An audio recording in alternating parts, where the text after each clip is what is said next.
At 4:15 a.m. local time, aerial reconnaissance assets identified a Russian BM-27 Uragan multiple launch rocket system operating in the Zaporizhzhia Oblast. Ukrainian Special Operations Forces, coordinating with a drone unit, subsequently engaged the target. An FPV, first-person view, loitering munition, was directed onto the BM-27, resulting in its confirmed destruction. The targeting of such systems is a tactical priority, as the Uragan is a 220mm MLRS capable of saturating large areas with unguided rockets, posing a significant threat to troop concentrations and rear area logistics. This engagement underscores the continued primacy of unmanned aerial systems for tactical interdiction along the front. By mid-morning, Russian tactical aviation intensified its operations. At approximately 10:30 a.m., a pair of Su-34 fighter bombers launched a strike against a suspected Ukrainian command headquarters west of the front line. The aircraft employed guided glide bombs, assessed to be bombs of the FAB-500 series, retrofitted with UMPK, Unified Module for Planning and Correction Standoff Guidance Kits. Satellite and drone footage confirmed at least 2 direct impacts, causing massive secondary explosions and the complete destruction of the targeted structures. Subsequently, at 1:45 p.m., another wave of glide bomb attacks was reported, this time targeting Ukrainian command and forward observation posts situated on the western bank of a key river, intended to disrupt defensive coordination.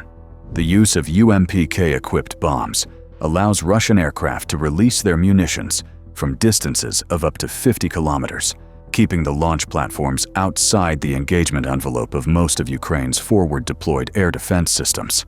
These daily tactical engagements, defined by standoff weapons and unmanned systems, are the reality of a conflict that has evolved into a protracted war of attrition.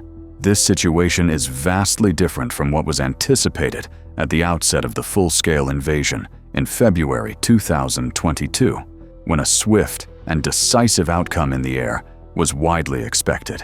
The Russian Aerospace Forces, the VKS, a formidable modern air arm with over 4,000 aircraft, including hundreds of its most advanced jets like the Su-35 Flanker, Su-34 Fullback, and the versatile Su-30, was expected to establish total air supremacy within 48 hours.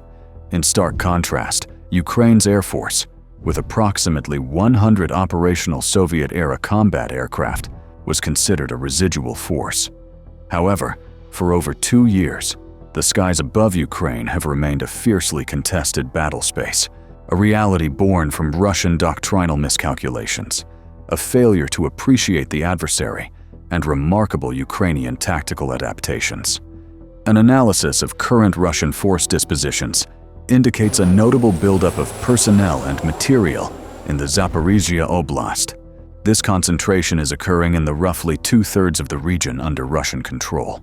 While control of Zaporizhzhia city would secure a critical crossing over the Dnipro River and open a potential vector of advance northwards, a comprehensive assessment suggests this buildup is a supporting effort or a large-scale feint. The primary strategic objective for Russian ground forces remains the capture of the remainder of Donetsk Oblast, with the city of Pokrovsk as its operational center of gravity. This aligns with stated political goals and is evidenced by the sheer concentration of combat power in that sector. The force posture in Zaporizhzhia serves a crucial secondary purpose: to fix Ukrainian defensive forces, prevent the reallocation of reserves to the Donbass, and present multiple simultaneous threats across the front line. The challenge facing Moscow remains immense, according to UK defense intelligence assessments based on the rate of advance since February 2022. Capturing the rest of Donetsk Oblast from Pokrovsk could take at least 4 more years and cost an additional 1.9 to 2 million personnel killed or wounded. The battle for Pokrovsk has evolved into a grinding campaign, with Russian forces attempting to encircle the city in a large cauldron. Several weeks ago, this strategy culminated in a significant tactical success when Russian mechanized units exploited a vulnerability in Ukrainian lines, penetrating tens of kilometers deep into Ukrainian-held territory. This breakthrough, however, was not effectively exploited. A successful penetration requires a methodical, phased follow-on. According to military doctrine, the initial breach creates a toehold, which must then be reinforced and expanded by a second echelon of forces into a foothold. This foothold is then consolidated into a bridgehead, a secure area from which a larger breakout and exploitation can be launched, as the Allies did in Normandy after D-Day. The Russian operation failed at the first stage. They lacked the pre-positioned follow-on forces with sufficient mass to transition from A to hold to a durable foothold. The Ukrainian command responded decisively, deploying elements of the newly constituted Azov Corps, a maneuver formation designed for rapid counterattacks. An Azov maneuver brigade was committed to the flank of the penetration, successfully severing Russian lines of communication and blunting the advance. This engagement demonstrates a maturing Ukrainian capacity for large-scale combined arms maneuver. The current state of the war is intrinsically linked to the failure of Russia's initial air campaign, a failure attributable to a fundamental difference in air power doctrine. Western military doctrine prioritizes the suppression of enemy air defenses, SEAD, to achieve air superiority before committing other assets. In contrast, Russian doctrine, with its Soviet roots, traditionally views the Air Force as flying artillery in direct support of ground forces, relying on its own ground-based air defense to create protective bubbles. This doctrinal difference, exacerbated by flawed assumptions drawn from combat experience in Syria, where the VKS operated in a largely permissive environment, was the critical factor in the opening days. The VKS did not execute a comprehensive CAD campaign and was instead immediately tasked with supporting a massive ground invasion. The air assault on Hostomel Airport was a striking example, where dozens of Russian helicopters, in a daring assault, flew directly into a prepared hornet's nest of Ukrainian air defenders who, reportedly aided by Western intelligence warnings, were waiting for them. Ukraine's survival was predicated on the skillful execution of a multi-layered integrated air defense system, Frontline,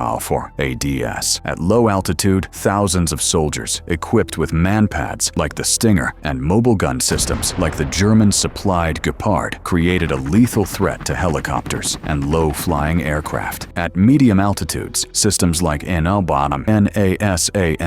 countered cruise missiles and drones, while the high-altitude tier was anchored by legacy S-300 systems and American-supplied Patriot batteries. The key to the IADS's effectiveness was not just the hardware, but the tactics. Aided by pinpoint intelligence from NATO, Ukrainian commanders constantly relocated their SAM launchers. This shoot-and-scoot tactic prevented Russian forces from fixing their locations and targeting them effectively, creating a dynamic and lethal invisible web that the VKS could not penetrate without unacceptable losses. The resulting air stalemate forced both sides to innovate.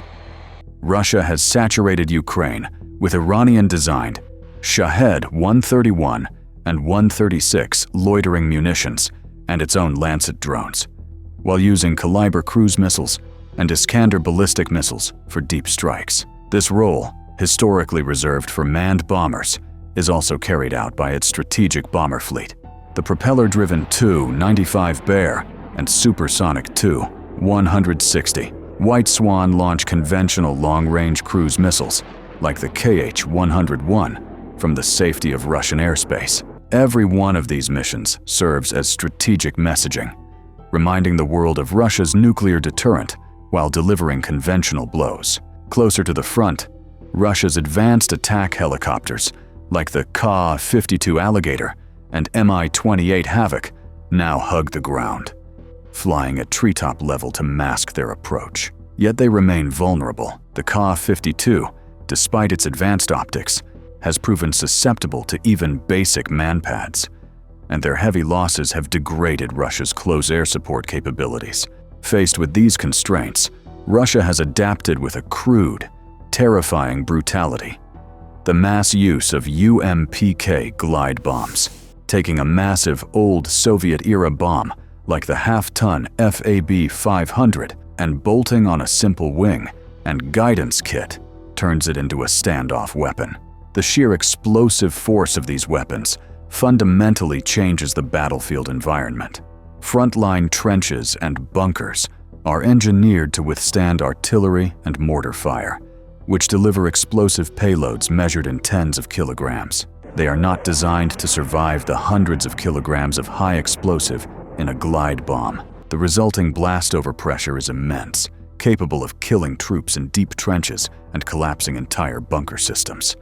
It is a weapon of attrition and terror, used to pound Ukrainian positions and cities into submission, a grim solution to Russia's failure to control the skies. Now, as Ukraine prepares to receive Western-provided F-16 fighter jets, a new chapter is set to begin. However, the notion that these aircraft are a simple solution is a fallacy. The integration is a complex, long-term endeavor. There is a vast difference between learning to fly an aircraft and learning to fight it effectively. A pilot in a modern jet must process a tidal wave of information from sensors, communications, and ground control, all while maneuvering at high speed and managing complex weapon systems, and doing so under the extreme stress of being targeted by enemy air and ground defenses. To take a single pilot to this level of proficiency takes months of intensive training. To mold a squadron of such pilots into a cohesive, effective fighting unit that can execute complex, coordinated missions takes years of practice. Ukraine's command has correctly chosen not to risk its limited number of newly trained pilots and airframes prematurely, instead building the experience needed for the future.